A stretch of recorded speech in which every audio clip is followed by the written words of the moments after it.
Tapos si Let naman, tinanong lang natin siya, di ba, paano ba mag-gitara? Kasi pogi-pogi kami kay Let. Pero pagka naging Okay, maging kabanda to. Naging kabanda natin, kami natin fans na, no? So, but yun, seryoso yun. Tapos yun, buti nga, di ba, marunong siya mag-gitara. Kokonyo-konyo pa siya doon eh. Lagi may shades dito. Tapos iba pa yung vocalist namin sa Arvin pa. And then, eventually, naging si Jay at saka si Hector. And then, si Hector nag-work. And then, natira kami 5. Tapos, ayun, wala, ang usapan lang naman. Lagi, kapag nag-iisip kami ng kanta na puro covers pa kami dati. So, tinutugtog namin Twist and Shout, Bizarre Love Triangle, Head Over Heels, and Believe It or Not. Basta masaya lang, basta lagi yung core ng kung ba't namin pinupursue yung music, yung pagbabana. Kasi masaya. Basta natatawa kami sa ginagawa namin. And parang later on na lang naging seryoso yung pagbabanda na pwede pala natin yung trabaho. So, pwede pala siyang ito na yung forever na gawin natin. Masaya tayo. Masaya.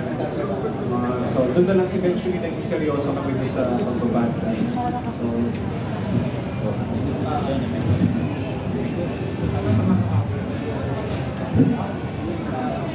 follow-up question.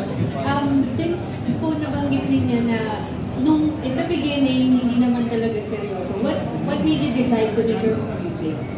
Kasi kumikita na kami din. Actually, yung umpisa kasi, ano lang talaga, trip lang talaga. Kasi gusto mong tumutog sa college, ganyan. Tapos karamihan ng barkada nyo, may mga banda. So, sali ka din, parang gano'n. Tapos yung barkada nyo, nagbabanda. Kahit di ka masyado magaling, sali ka na lang din. Parang ganun lang siya nagsimula. Tapos hanggang sa nag-pick up, merong gusto, tumadami. So, isang nanonood, 5, 10. So, nung dumadami siya, may nakikinig.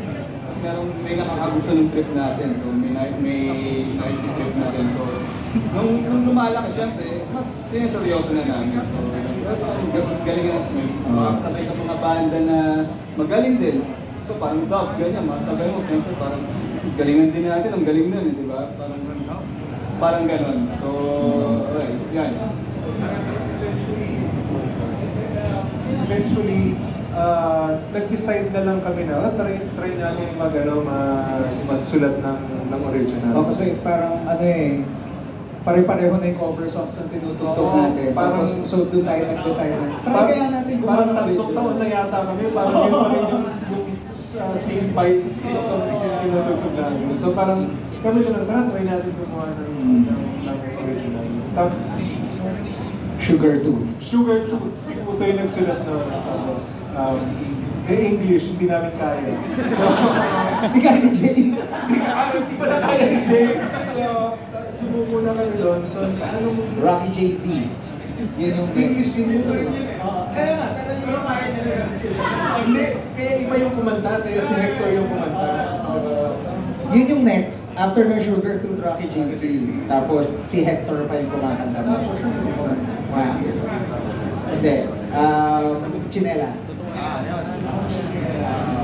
Yun yung first Tagalog song namin, Chinelas. Tapos yun din, yung maganda sa songwriting process namin, wala kaming hindi namin kinulong sa isang tunog. Hindi kami nag-usap na, dapat ganito yung tunog natin. Laging, kung ano yung lumabas. So, kaya kung maririnig niyo yung first 2 albums namin, may influence ng punk, may influence ng reggae, ng metal. So, lahat nung bukas na bukas yung kami lahat dun sa kung ano yung sound na gusto ilabas ng bawat member. So, Open kami, kumbaga parang tama rin si Borgs, hindi namin pinag-uusapan na dapat gantong style of music namin. Kami, kung ano yung lumabas, as long as nagustuhan namin 5, yun na yun. Yun na yun. Kaya, wag nyo rin pipilitin minsan kasi nakaka-burnout. So kung ano yung lumabas na sa tingin ninyo mag-enjoy kayo, tsaka mag-enjoy yung listeners ninyo. Yon, ganun na yon. Pero pag walang lumalabas, pahinga muna. Huwag niyong pipilitin, baka maging masungit ka sa mga kasama mo. Lalo na sa bahay.